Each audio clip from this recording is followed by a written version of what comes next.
Good, happy Monday morning, November 2nd, 2020. Just one more day until Election Day. Tomorrow, people will be heading to the polls tomorrow. Welcome to this Monday morning edition of the Riley King Newscast, right here on the Riley King Network. We have a lot of news to get to this Monday morning, so let's begin. First up, we begin with the COVID-19 updates. 133 new positive cases of COVID-19 announced by New Hampshire health officials. 21 cases in individuals under the age of 18. Let's take a listen to that video from WMUR News 9.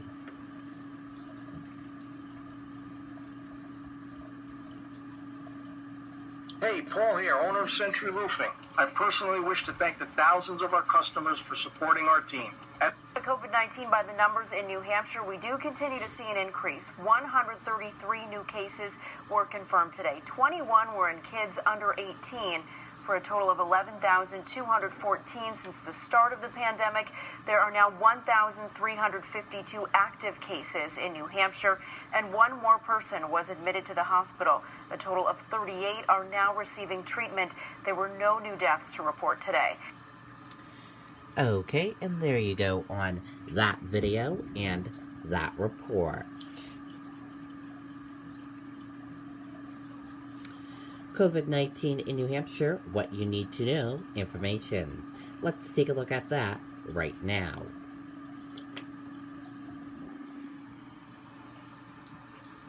And here is a look at that for all of you right now. There are 11,214 number of people in New Hampshire have tested positive for COVID-19. 9,195,068 number of people in the United States have tested positive. 483 number of deaths from COVID-19 in New Hampshire. 780 number of people who have been hospitalized with COVID-19 in New Hampshire. And 238,84 number of deaths from COVID-19 in the United States. And now let's take a look at this map of New Hampshire right here where current cases of COVID-19 are.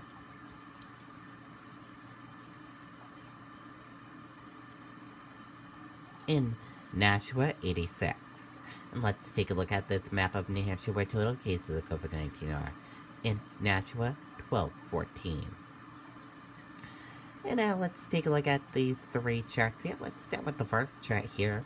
New cases each day in New Hampshire. In the purple, daily new positive COVID-19 cases. In the orange, new hospitalization. And in the red, deaths. Now let's take a look at this chart here. In the purple, total cases. And in the orange, current hospitalizations. Let's take a look at this chart here. In the purple, total positive COVID-19 cases. In the orange, total hospitalization, red, deaths, and blue, recovered. And now let's take a look at this chart here. Positive PCR test rate and daily PCR test. Let's take a look at this chart here. Age group of cases, female and male of cases, and risk information. And let's take a look at this chart here. Infections, hospitalizations, and deaths. And let's take a look at this chart here. Deaths, percent of New Hampshire population, race/ethnicity of cases, and hospitalizations. And a reminder, your common symptoms: fever, lack of smell, cough, chills, difficult breathing, nausea, vomiting, and diarrhea. How it spreads, and prevention tips. And be sure to stay with the Riley King Network for the latest of your COVID-19 information. New Hampshire doctors say COVID fatigue, indoor gatherings contributing to rise in cases. Health officials urge all to do their part. Let's take a listen to that video from WMUR News 9, Tim Callery.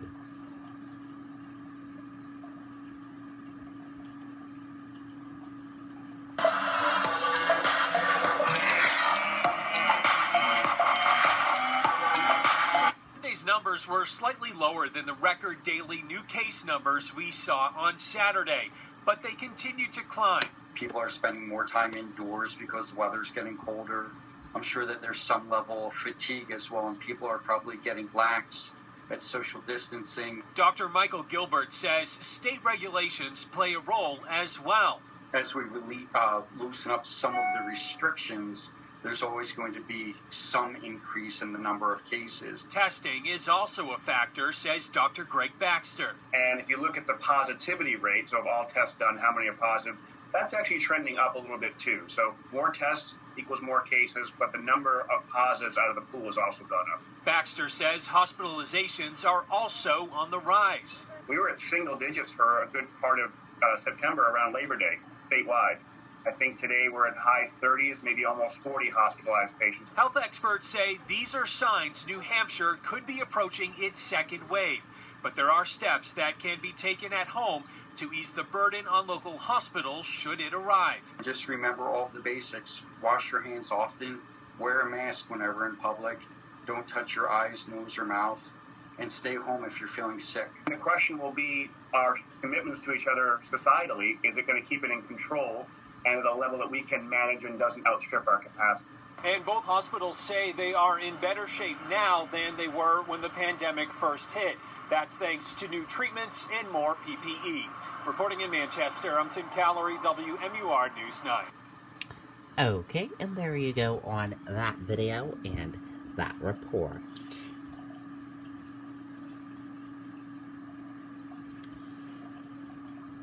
A therapist offer advice on talking to your kids about the device political climate.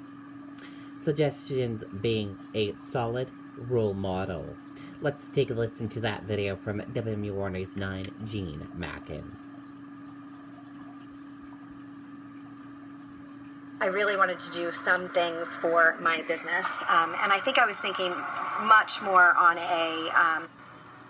Psychotherapist Lynn Lyons says keep tabs on your children this election season, especially 12 years old and under. Remember, they don't understand all the politics. Her advice, see the election through a child's eyes. If you are in a situation in which you've got family members that you disagree with, or there's real heightened tension in your circle of people around you, all they will be aware of is the conflict between the adults that they love. She says pay attention to how you speak and show your emotions in front of children. You don't talk about groups of people in a way that's disparaging. People can have difference of opinions, of course. But just be aware of that language that we know is so damaging and so hurtful, and don't model that for your kids. And pay attention to your behavior on Election Day, because you still have to be available to your children the next day. Don't drink too much. Don't stay up all night. Don't go on a Twitter rage that is going to get you all worked up. Do what you need to do to handle all of the tension of this. But remember that your children are still looking to you to be steady. With older children, you can talk more politics while remembering you are the role model. Show how you can listen, observe, manage your emotions, and be able to disagree while still being kind. They really need us to be solid. Gene Mackin, WMUR, News 9. Okay, and there you go on that video and that report. Good advice there. Raymond High School, Middle School, fully remote after positive COVID-19 case. No on-site education on Monday, November 2nd, today. Let's take a listen to that video from WMUR.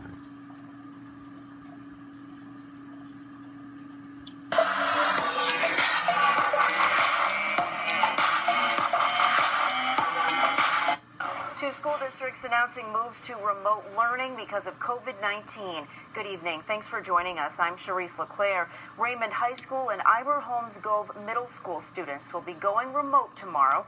The superintendent says there is a positive case at the middle school and a possible exposure at the high school. In Rochester, all students will be moving to full remote learning beginning this week. That will last through at least January. The superintendent there says there are several positive cases across the district, and they cannot support in-person learning because of the necessary self-quarantining procedures. Okay, and there you go on that video and that report.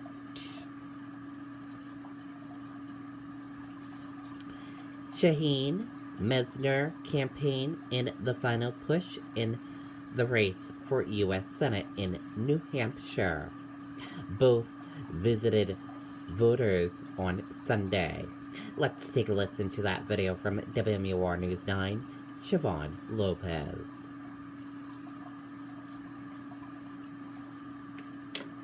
For the easy and the complex, the small stuff and the big, we're here with the affordable local loans, easy to manage accounts, and financial advice to help you blaze a trail, figure stuff out, and make your money go farther. We're Granite State Credit Union. Live bold. Seeking a third term in office, U.S. Senator Jeanne Shaheen speaks to volunteers in Concord. There is so much on the ballot. What's going to happen with our health care, women's reproductive rights? Are we going to have investments so that we can continue to have our small businesses grow and offer jobs? Republican challenger Corky Messner spending part of his day visiting with small businesses in Wolfboro. It's time for a change. I'm a political outsider. I will have as my top and only priority is fighting for Granite Staters, fighting for New Hampshire. The candidates see the Senate adjourning last week from very different perspectives. It's really disappointing that rather than addressing the concerns that people have in New Hampshire and across the country, that the only focus of Mitch McConnell and the Republican majority in the Senate was to get through a Supreme Court justice on the most partisan vote ever in the history of the country. Jeanne Shaheen had an opportunity to vote yes on a COVID relief package, $500 billion, more help for small businesses, PPP loans, more help for enhanced unemployment. That was 7 weeks ago, and she voted no. Both have a lot of work ahead of them between now and when the polls close Tuesday. We can't be complacent. People have to make their voices heard. Making phone calls to supporters, making phone calls to undeclareds and those that are undecided, and trying to get more votes every minute of every day. Siobhan Lopez, WMUR News 9. Okay, and there you go on that video and that report.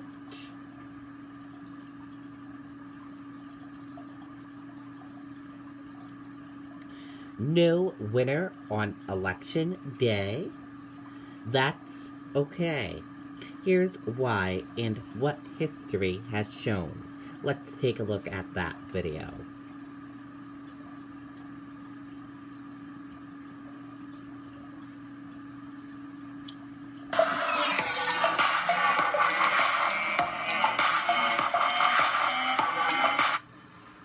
Election Day is November 3rd. Very nice if a winner were declared on November 3rd. But even if there's a projected winner, we won't know the official result that day. And CNN analyst Jessica Huseman says that's nothing new. We've actually never known the results of election night on election day, and this year won't be any different. It has to do with how states count votes. The first state to certify its election results is Delaware, and that doesn't happen until 2 days after the election. Then there's the 21 states and D.C. that accept ballots postmarked by Election Day, even if they arrive after November 3rd. States actually have until December 8th, the safe harbor deadline. It's a federal law that's been around since the late 1800s and says states must resolve any election disputes and finalize tallies 6 days before members of the Electoral College gather to cast their ballots, which means early results could look very different from the final outcome. And as former Vice President Al Gore explains, the swing will be even wider this year. There may be what's called a red mirage, the people who vote on the day of the election, maybe more in Trump's favor, and then a blue shift as the mail-in ballots are counted. Again, more of them this time than ever before. Especially considering some key battleground states, Iowa, North Carolina, Ohio, Pennsylvania, and Texas, are among the states that accept postmarked ballots that arrive after Election Day. We have to be patient and let the votes be counted. I'm Britt Conway, reporting. Okay, and there you go on that video and that report. So we all have to be patient until a clear winner is announced. Rawson reports secret hotel hacks revealed. Let's take a look at that video right now.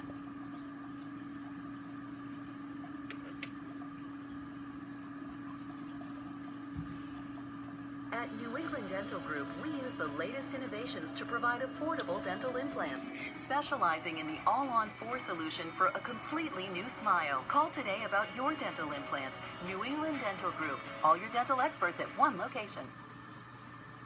Hi, I travel a ton for work, basically every week for more than a decade, not to mention family vacations. So I've stayed in a lot of hotel rooms, trust me. I thought I had seen all the hacks possible, but some of the country's best hotel insiders just gave me some new ones I have never heard of before. They're so easy, so simple, so cool, and they're going to upgrade your stay big time.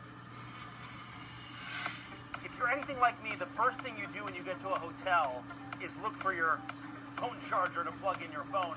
But I always do this. I always forget the block.